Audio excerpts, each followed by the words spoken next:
आता पाहणार आहोत पुणे जिल्ह्यातल्या बातम्या। शरद पवारांच्या राष्ट्रवादीचा पुण्यातील प्रभाग रचनेला विरोध।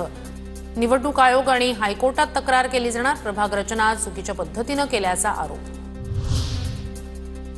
पुण्यातील पालिका प्रभाग रचनेला मनसेचा देखील विरोध। प्रभाग रचनेत विरोधात मनसे कोर्टात जाणार। बाबू वागसकर यांचा इशारा। पुणे पालिकेतील 750 लेट लतीफ कर्मचाऱ्यांना नोटिसा। पालिका आयुक्त नवल किशोर राम यांच्याकडून उशिरा येणाऱ्या अधिकारी आणि कर्मचाऱ्यांना बाबत कठोर भूमिका। कामकाजावर परिणाम होत असल्याने कर्मचाऱ्यांना कारणे दाखवा नोटीस। पुणे पालिकेकडून 2171 जणांना नोटीस। डेंग्यू डासांच्या उत्पत्ती प्रकरणी कारवाई।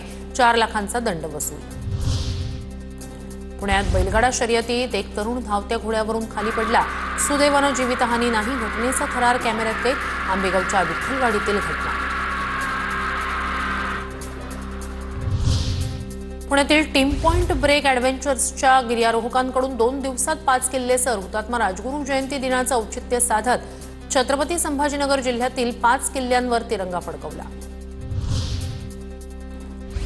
पुणे महापालिकेकडून वर्षभरात 2664 भटक्या मांजरांची नसबंदी। मांजरांच्या संख्येवर नियंत्रण ठेवण्यासाठी लसीकरण।